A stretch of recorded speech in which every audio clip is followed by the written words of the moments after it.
pélvico. Y después de eso les voy a mostrar el dispositivo. Vamos a hacer un break de la transmisión por internet y vamos a ubicarnos nosotras acá para hacer un taller experiencial. Entonces vamos a transmitir un ratito de ese taller como para que vean el funcionamiento del aparato y ahí ya terminaríamos la versión online, ¿cierto? Y seguiríamos acá con las colegas. Entonces, si es que tienen alguna pregunta o cualquier duda, también vamos a estar ahí en ese momento del break, de unos 10 minutitos para ir respondiendo. ¿Ya? Así que voy con mi presentación. Bueno, mi nombre es Claudia Arellano, soy kinesióloga de piso pélvico hace algún tiempo. Trabajé 7 años en servicio público en el Hospital Carlos Van Buren, acá en Valparaíso. Y ahora me dedico a la rehabilitación del piso pélvico en Pelvis Salud, que es un centro de rehabilitación integral de suelo pélvico. Y estamos súper orgullosas, porque somos solo mujeres, de ir formando ciertas alianzas perdón, con entes como súper valiosos para nosotras, y WebTech y MG1 ha sido una revolución en el tratamiento y en el manejo de los y las pacientes. ¿Por qué? Por todo lo que dijo en su presentación Pachi. Yo creo que el tema de la rehabilitación es brecha, y desde el hospital me di cuenta que atender pacientes cada 10 minutos, una vez o cada 2 veces a la semana, es súper poco viable tanto para nosotros en nuestro nivel de estrés como terapeuta, y también en el nivel de estrés del paciente, que muchas veces, sobre todo en el servicio público, tiene que decidir entre comprar el pan del día o ir a rehabilitación. Entonces creo que la brecha está, la posibilidad gracias a esta implementación de disminuirla también está, y por eso es que me he vuelto bien fans del dispositivo. ¿Ya? Algunas palabras sobre el biofeedback, que básicamente consiste en hacer consciente una técnica que fisiológicamente es mal percibida o poco percibida. ¿Ya? Entonces, el feedback puede ser muchas cosas, o sea, no solamente lo utilizamos desde la rehabilitación. De hecho, yo creo que los psicólogos se hicieron cargo del biofeedback mucho antes que nosotras, o que nosotros como tratantes, sino que ellos ya tienen ciertos aparatos que gatillan la respuesta del sistema, o sea, que captan cuando se gatillan respuestas del sistema nervioso autónomo, y captan la señal de la frecuencia cardíaca, del aumento de la frecuencia respiratoria, de la tensión muscular, y lo van monitorizando de manera que el paciente o la persona pueda tener un registro más visual, auditivo, de lo que le está pasando, y poder llegar a un sistema de autorregulación. O sea, ellos utilizan la autorregulación emocional ligada al biofeedback. ¿Por qué? Porque ciertos procesos fisiológicos normales que son inconscientes lo hacen conscientes, y nosotros también estamos utilizando el biofeedback en nuestra vida, ¿cierto? O sea,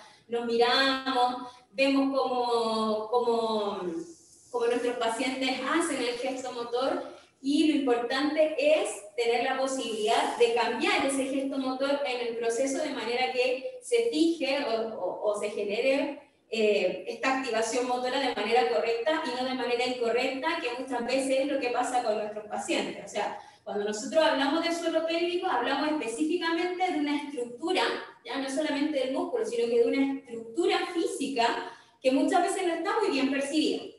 La mayoría de las veces, la verdad.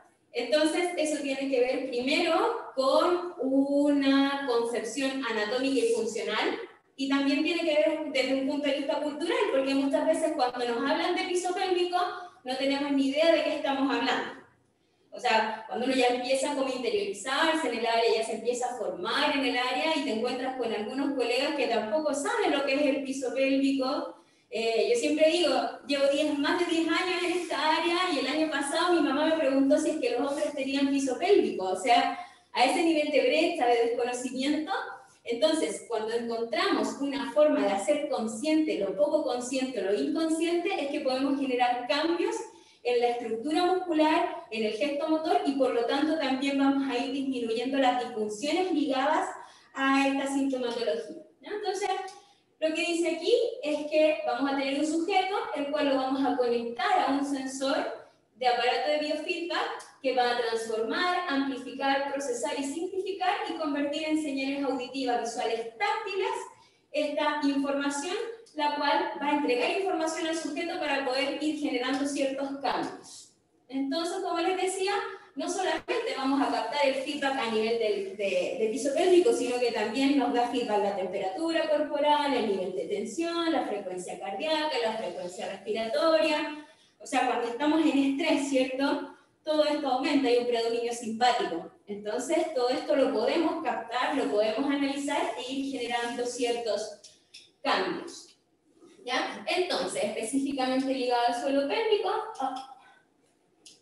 tenemos este gesto motor que no es muy consciente, el cual se presenta como información al terapeuta a través de, al terapeuta y al paciente a través de una señal visual, auditiva y o táctil, y aquí tenemos dos opciones. Primero, generamos conciencia, ¿cierto? Y aquí se gatillan las dos opciones. Primero es que si el gesto motor está mal realizado, vamos a proporcionar una señal para que haga un cambio, para que genere una adaptación, o vamos a entregarle esta señal, este feedback de que lo estás haciendo bien, mantente aquí, sigue controlando desde este punto de vista. ¿Ya? Y eso es dar feedback a nuestros pacientes, y desde el tacto vaginal hasta un aparato mucho más sofisticado nos va a entregar una información de feedback para el piso pélvico. ¿Ya?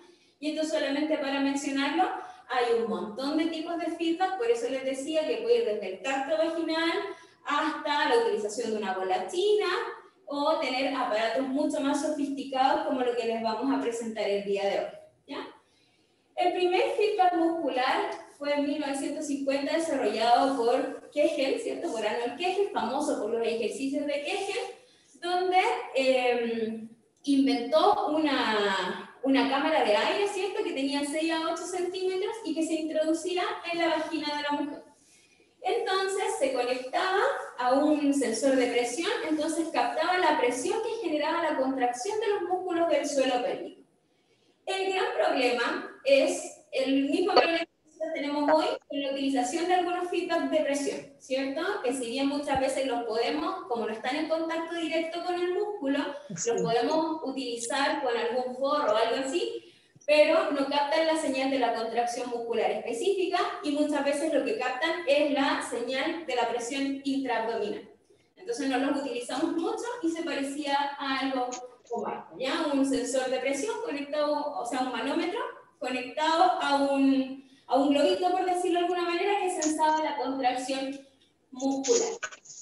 Pero cuando hablamos de un feedback ya más complejo, con una señal electromiográfica, siempre que el audio, por favor, que lo desconecte, ya vamos a encontrar que tenemos un aparato que se parece mucho al EMG1, de hecho el EMG1 funciona como un aparato de feedback complejo, donde va a ser específico al reclutamiento muscular primero, ¿ya? O sea, vamos a captar... Ah, qué rico, qué bacán. Perdón, voy a silenciar los audios, porque... A ver si que ahí... Montserrat parece que tiene su micrófono abierto. Ahí parece que ya lo cerró, sí. Porque era como muy... Entonces, vamos a tener ventajas, ¿cierto? Que vamos a captar realmente el reclutamiento muscular, es sensible a la hipotonía, vamos a tener un buen registro de las contracciones, ya sea de las fibras rápidas y las fibras lentas, y vamos a poder objetivar en tiempo real la fatiga, el tono muscular, la resistencia, la fuerza y las variaciones de esto durante el entrenamiento. Entonces eso lo hace bastante interesante. Y podemos utilizar el mismo transductor si es que estamos utilizando electroestimulación, y también puede ser superficial o intracavitario. Ocurre algo súper entretenido e interesante con el EMG1, que muchas veces cuando trabajamos con algunas patologías que tienen que ver con un hipertono, ¿cierto? Porque cuando trabajamos con hipertono, al final no es un músculo funcional. Me ha pasado con el EMG1 que al intentar buscar la fatiga temprana, que se va a dar en este tipo de pacientes, logramos una mejoría en la sintomatología. ¿Ya? Y eso al momento lo he pesquisado desde un punto de vista súper subjetivo. Pero creo que la estética que trabaja con nosotros en Pelisalud también le ha pasado, porque lo empezamos a probar y cuando ya la loica, el pajarito, no vuela tanto, la paciente tiene mejoría significativa en la sintomatología, porque el músculo empieza, bueno, a reeducarse y a disminuir esta sensación de tono tan aumentado.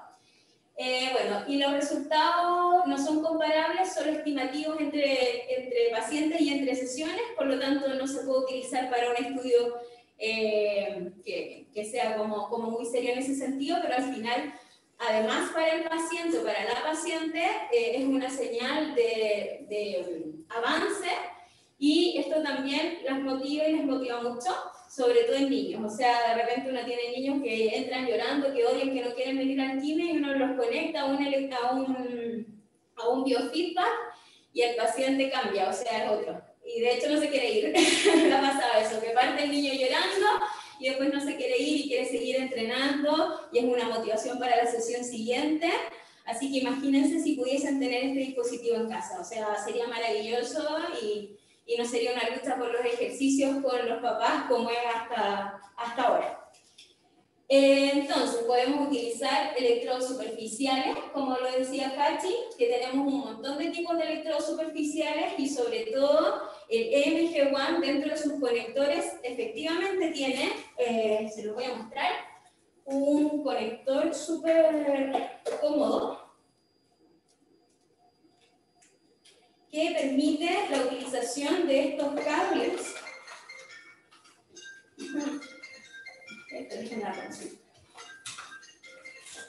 Que permite la conexión de estos electrodos y sensores de electro... Ahí está. No sé si logran ver. ¿Cierto? Que son los electrodos típicos que se pueden ser compatibles con cualquier electrodo de monitor cardíaco. Entonces también tenemos electrodos que sean realmente desechables entre pacientes y que sean a un costo mucho menor. ¿Ya? Los electrodos superficiales son muy buenos para trabajar con niños o para mujeres sin actividad sexual que rechacen la técnica intracavitaria. Y claro, por la ubicación externa y por la convergencia de tantos músculos no es tan fiable el registro, pero al final igual nos sirve para tener una medida referencial de la contracción muscular. Y en los pacientes adultos va a ser más difícil la adherencia por las vellosidades y por la humedad y por la cercanía también de la estructura, sobre todo en pacientes que son con mayor índice de masa corporal, ¿cierto? Ya, y los intracavitarios, tenemos un montón de electrodos intracavitarios que se pueden utilizar, y por su ubicación, que van a estar en planos más profundos, obviamente vamos a tener menos interferencia. Es mucho más fácil y mejor para el trabajo en progresión con los y las pacientes, y está contraindicado obviamente en niños y en procesos locales infecciosos o dolorosos, salvo que como contraindicación relativa, ¿cierto? Que una de las técnicas que necesitamos aplicar, que es una de las técnicas que necesitemos aplicar para manejar ciertos procesos, ciertas instancias en que el paciente asiste a rehabilitación por un tema de dolor. La ubicación y la movilidad del sensor y del electrodo es súper importante. Es importante que se mantenga en la posición lo más cerca de la unidad motora para que el registro sea fidedigno, y no en todas las pacientes pasa esto. No en todos los pacientes y las pacientes pasa esto, que cuando le pedimos que genere una contracción muscular, sí. Hay una movilidad del electrodo. Esta ya es una paciente que ha entrenado, que en el momento en que genera una contracción de la musculatura, eso de la guata, bien, eso. ¿Ya? Entonces, cuando la paciente hace una contracción real del piso pélvico, vamos a ver esta movilidad. Pero ojo que muchas pacientes, en algún momento cuando se fatigan o cuando sienten ya más debilidad muscular, tienen una tendencia a pujar, o que el electrodo, cuando el introito es muy grande, o hay algún prolapso, por ejemplo, empieza a empujar hacia afuera. Entonces lo ideal es que nosotros nos aseguremos que el electrodo esté fijo, si es que la paciente no lo puede afirmarlo nosotros, o establecer algún sistema de fijación. ¿Ya?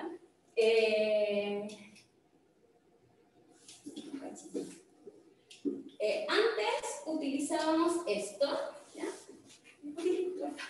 Antes utilizábamos esto, que capta aquí el estímulo umbral.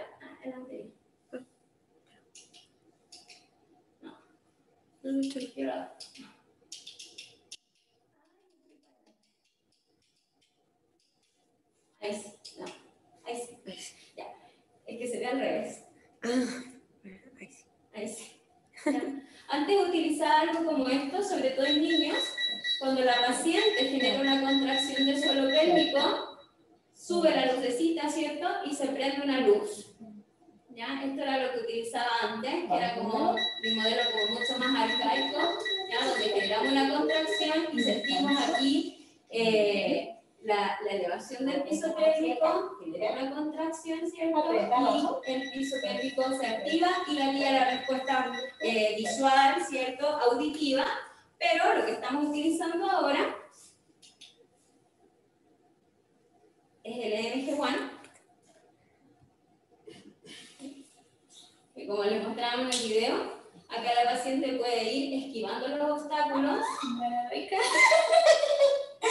Eso. Entonces podemos ir trabajando en progresión. ¿Ya? Se puede regular todo. Se puede regular todo. Se puede regular el tamaño de los obstáculos. Podemos trabajar fuerza. Podemos ir trabajando la par coordinación. Y existe también una opción de poner todos los obstáculos juntos de manera de poder trabajar resistencia. Entonces nosotros podemos ir regulando el tamaño de los obstáculos, podemos ir regulando el descanso, podemos regular la frecuencia de aparición, entonces al final podemos ir trabajando todas las capacidades musculares al mismo tiempo o en la misma sesión. Y lo otro interesante es que, claro, podemos guardar cada una de las sesiones de entrenamiento directamente en el servidor. Y lo podemos hacer tanto si es que trabajamos nosotros en la consulta, como si el paciente tiene su usuario en su aparato electrónico y puede ir registrando los entrenamientos. Y de hecho también decir que el dispositivo cada vez nos sorprende porque ahora nos pidieron que bajáramos una nueva actualización donde por lo menos en mi caso, que trabajo con muchos pacientes, entonces de repente me aparece un registro, no sé, de 10 entrenamientos al día o 5 entrenamientos al día, la nueva actualización puede poner un comentario al terminar la sesión, entonces tú puedes poner el nombre de él o la paciente, entonces ya sabes con quién entrenaste y con quién no. Entonces ahí también podemos ir compartiendo el usuario, o sea, mi usuario como Claudia Arellano, con distintos tratantes, o sea, con distintos pacientes. Así que eso es súper interesante. Bueno, esto se lo mostró Hachi, que es el historial de ejercicios que tenemos disponible cada uno. ¿El paciente también tiene que hacerse registro si lo instala en su teléfono? Si lo instalan, no sé si escucharon la pregunta de Sí. ella. Ahí yo puedo aportar. Sí, existen dos. A ver, la modalidad preferida de cómo uno debería usarlo, y eso no lo expliqué bien en la charla, pero la modalidad preferida es que todo el mundo se haga una cuenta. No hay límite de la cantidad de cuentas que se pueden hacer, ¿ya? Y que todos los pacientes tuvieran una cuenta. Entonces, la idea es que cuando ustedes están en su celular entrenando, pueden salirse de su cuenta personal, digamos, y entrar con la cuenta del usuario. Entonces, de esa manera, todas las actividades que hagan, si pueden, hacen 1, 5, 10 sesiones, todas esas sesiones van a quedar guardadas con ese usuario, ¿ya? Y esa es una modalidad de hacerlo. Y la otra, bueno, y esas cuentas de pacientes, solamente el paciente puede ver sus propios datos, pero hay un dato que no les dije, es que, y que también, bueno, le voy a contar, le voy a enseñar también a Claudia cómo puede utilizarlo para que les saque provecho, que es una característica nueva, es que ahí, si se fijan, donde dice Claudia Arellano, dice abajo que Claudia Arellano es paciente. Entonces, lo que tenemos ahora en el nuevo servidor es que podemos hacer que Claudia Arellano sea terapeuta, ¿ya? La gracia de esto es que después, por ejemplo, supongamos que yo soy paciente de Claudia Arellano, después yo me puedo meter en mi cuenta de paciente y puedo darle permiso a Claudia Arellano, que va a ser terapeuta, para que ella vea mi historial de ejercicio como paciente. Entonces, de esa manera, Claudia va a poder ver todo mi historial. La otra alternativa es que Claudia se meta con su cuenta personal y cada vez que ve algún paciente, al final de la sesión ponga un comentario que vio, por ejemplo, a Hachi Mansur, o que vio a Juanita, o que vio a Pepita, etc. Y de esa manera puede saber cuáles de esas sesiones correspondieron a qué paciente, pero lo ideal sería que cada paciente tuviera una cuenta propia y que cada vez que iniciaran la aplicación pusieran los datos del paciente para iniciar la cuenta con los datos de ese paciente. De No hecho, sé si mira, se Hachi, entiende. ahí entré a internet, ¿Sí? a mi cuenta, ¿Ya? y aquí aparece la opción ¿Ya? de autorizar tratantes. Ah, mira, a ver. Pero se ve solamente la de PowerPoint, la pantalla de PowerPoint. Ah,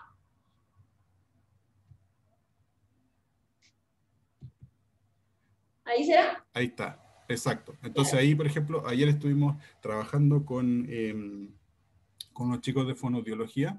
Entonces ahí, por ejemplo, Felipe Inostroza es fonoaudiólogo, Macarena, ella también es fonoaudióloga, entonces, y esa Catalina Tratante 1, Catalina Tratante 2 son como usuarios falsos, así como para hacer pruebas en el sistema, pero ellos son tratantes. Entonces después, eh, claro, ahí tú marcaste Felipe como que es tu Autoricé. tratante, lo autorizaste. Entonces después Felipe desde su cuenta puede ver tu historial. Si yo después me meto con tu historial. Voy a ver si es que me voy a meter yo en mi cuenta y voy a... por mientras, si quiere, sigue avanzando y yo voy a convertir a Claudia en terapeuta. Dale, ya, yo voy a... Me queda poquito, así que voy a Eso. terminar. Lo que les comentaba del historial de los ejercicios y lo que Hachi también ya les comentó, que podemos ir teniendo estadísticas de cada uno de los distintos ejercicios. Y bueno, para ir cerrando, los beneficios que he visto con el IMG One es que es tremendamente portátil, o sea, es un dispositivo muy pequeñito, acá, ¿cierto? Que se conecta directamente a la salida del audio de cada celular Android. Y acá se conectan los cables, entonces ahí es que se conecta el electrodo que va a la tierra, por decirlo de alguna manera, y al electrodo intracavitario o cualquier electrodo que quieran utilizar. Por lo tanto, es súper portátil, económico, o sea, lo que uno puede encontrar en el mercado versus este dispositivo con respecto al costo, es muy impactante la diferencia. Los registros son reales, ¿ya? Que son en tiempo real, con mínima interferencia. También doy fe de que eso cada vez ha ido mejorando. De hecho, la última actualización es fantástica. No interfiere de repente, o sea, no podría decir, no, estoy trabajando con el celular. No sé si les ha pasado con otros equipos de feedback que tienen que dejar todos los dispositivos electrónicos lejos porque interfieren. Acá estás trabajando con tu mismo celular y no hay interferencia. Incluye todo tipo de conectores como les mostré anteriormente, y ahí está el kit completo. Incluye la aplicación, porque también nos ha pasado que muchas veces tenemos que comprar el dispositivo. De hecho, el Peritón, que es el que yo les mostraba en el inicio, ese tiene una aplicación, pero la aplicación es más cara que el dispositivo, entonces yo por lo menos no la tengo. Y incluye servidor con datos de entrenamiento, los usuarios, y es adaptable a cualquier dispositivo Android, y estoy segura de que próximamente va a ser adaptable a cualquier iOS, porque siempre WebTech está trabajando en ir mejorando el dispositivo. Y claro, y también qué linda sorpresa escuchar que están trabajando en el dispositivo de 4 canales, porque yo otra vez le decía a Hachi que sería ideal poder sensar la musculatura del piso pélvico y al mismo tiempo ir sensando la musculatura del transverso abdominal, así que se están trabajando en eso, maravilloso. Y para ir cerrando, las indicaciones de feedback en piso pélvico son infinitas, ¿cierto? Acá solamente hay algunas, incontinencias, prolapsos, trabajo en embarazo, con parto, pero también podemos sacar rendimiento al feedback en cualquier tipo de entrenamiento muscular, desde la rehabilitación de musculatura abdominal, rodilla, cadera. Lo importante es que podamos aplicarlo en los puntos donde sensa el músculo, y a mí me ha servido también mucho en el trabajo del control motor en patología de espalda. Todo lo que es activación de musculatura erectora espinal, ¿cierto? Para ir dividiéndola, y activación en ciertos puntos lentígidos, así que funciona súper bien para que la paciente o el paciente vaya viendo los cambios en la activación muscular en tiempo real. Así que eso es lo que les quería comentar. Muchas gracias. Ahí están mis redes sociales. por si es que hay alguna duda, alguna consulta. Así que muchas gracias por la atención. No sé si hay alguna consulta también. Yo creo que todas las consultas van a ser para aquí, pero si es que tienen alguna duda, o yo por lo menos terminé la presentación, si tú quieres... Muchas gracias, Claudia, por tu presentación, y bueno, la verdad a mí me sirvió mucho para ir entendiendo muchas cosas, porque yo, ¿cómo se llama? Me sumo a la población brecha, digamos, que no sé nada, sé muy poco de piso pélvico, o sea, sé, digamos, lo que cualquier médico estándar podría saber, pero lo que sí sé y me puedo imaginar, sin tener contacto directo con cantidades de pacientes que consultan por esto, es que debe ser una patología tremendamente frecuente y que produce muchos problemas de todo tipo, o sea, no solamente el problema mismo que sea de la incontinencia o de cualquier tipo, o el disconfort que produce, sino que de acarrear muchos problemas de autoestima, de alejamiento social, de depresión, de problemas sexuales, o sea, debe ser una cosa súper compleja, me imagino yo, y que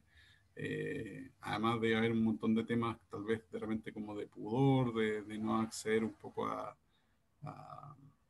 a contactarse más, por así decirlo, con esta zona de tu anatomía y de tu fisiología, y de repente reconocer que tenéis algún problema debe ser también difícil para todo el mundo.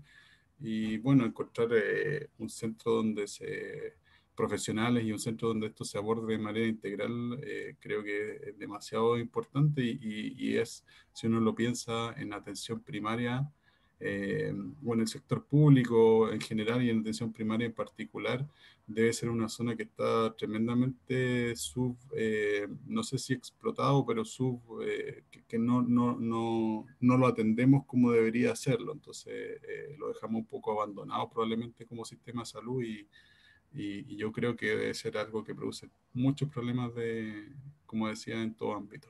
Así que no, muchas gracias, y eso, quedo atento a cualquier duda que tengan.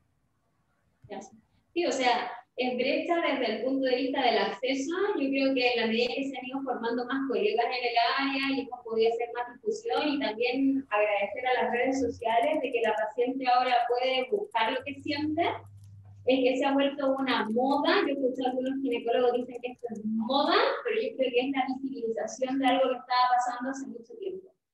Eso por una parte. Y por otra parte, el tema de que efectivamente todo lo que usted dice es así, pero además recalcar que la paciente que consulta es porque o está muy crítica, o porque tuvo que ya hacer, no sé, lo tuvieron que súper convencer, y que casi que el ginecólogo le dice tienes que ir, o no te opero, o tienes que ir, o te van a operar, que recién consultan.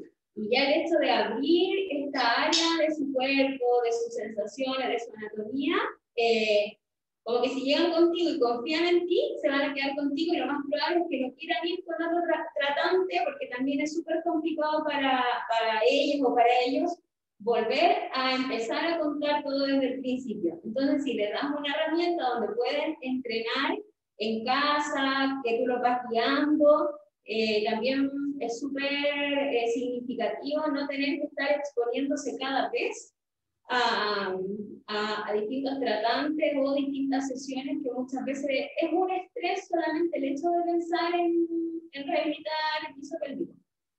Así que sí. Creo que había una pregunta en el chat.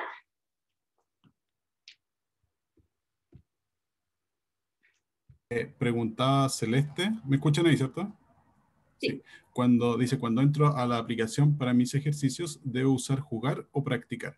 Y hay si entran al servidor, o sea, si entran con su clave, sale el video tutorial me voy a meter yo al servidor, acá,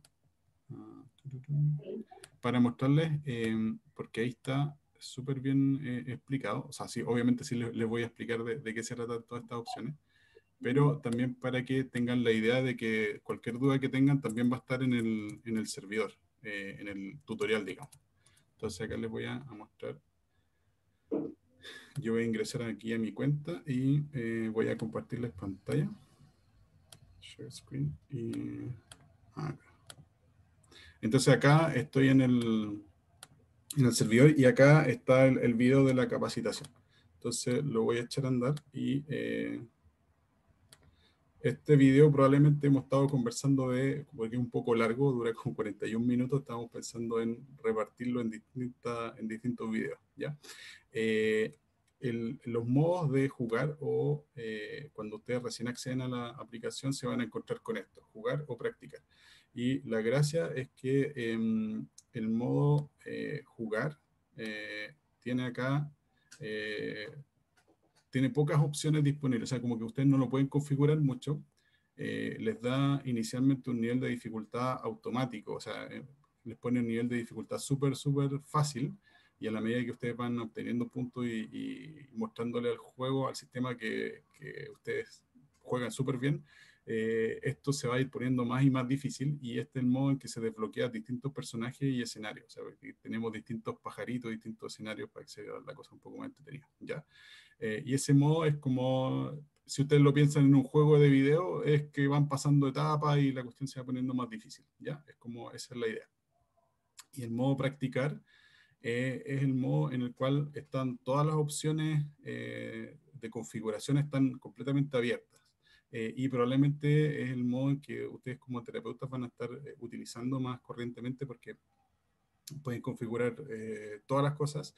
Y acá, como dice, el usuario es el que determina la dificultad, pero como está todo desbloqueado, esta opción ustedes no se la van a ir desbloqueando personajes ni escenarios, ¿ya? Pero probablemente esas son las diferencias. El jugar es como más automático, es como un juego, que cuando uno va pasando etapas, y el modo practicar es que tengo todas las opciones disponibles y el terapeuta como que ahí puede tener más control de la configuración, ¿ya? Lo otro que tenemos acá es ese botoncito chico dice descargar manual de usuario. Ahí también está el manual completo. En caso de que tengan dudas, consultas de para qué sirve cada una de las opciones o para cómo funciona tal o cual cosa, está también súper bien explicado ahí. Eso. No sé si respondí la duda ahí de Celeste. ¿Tienen pensado disponer de más opciones de juegos? Bueno, ahí sería súper entretenido. Ahí dice Marlene Schampke, pregunta, ¿tienen pensado disponer más opciones de juego? Y la verdad es que para nosotros es súper interesante contactarnos con los usuarios, y en general lo que ha estado pasando es cuando hay como un número alto, por ejemplo, de requerimientos, o si hay alguna queja, por ejemplo, oye, mira, a mí no me falla esta cosa, después otro usuario dice, no, a mí me falla lo mismo, otros. Entonces, obviamente eso lo tenemos que corregir, pero también si se juntan demasiados requerimientos con respecto a una característica, oye, sería súper bueno que hiciera tal cosa, o sería súper bueno incluir tal cosa.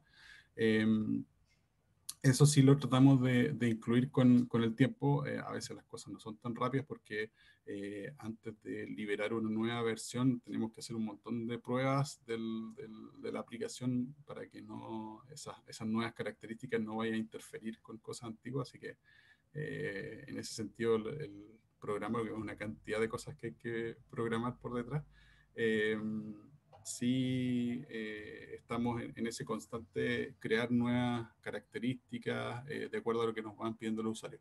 En las opciones de juego, si se fijan acá, voy a compartir de nuevo mi pantalla. Acá.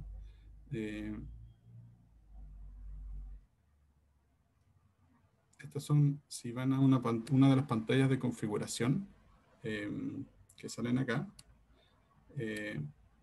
aparece uno que dice modo de juego. Y acá hay 5 modos de juego. Uno de ellos es velocidad, otro es fuerza de resistencia y otro es coordinación. Y hay 2 variantes de esa coordinación arriba y coordinación abajo. Y ¿en qué consiste cada uno? Es que voy a poner acá. Ahí está. El de velocidad es el que salen obstáculos en forma alternante, tanto por arriba como por abajo. Entonces, un poco lo que te invita a hacer este modo de juego es hacer contracción y relajación en forma alternante, contracción y relajación. Y ustedes pueden poner el periodo, cada cuánto tiempo quieren hacer la contracción o relajación, etc. ¿Ya?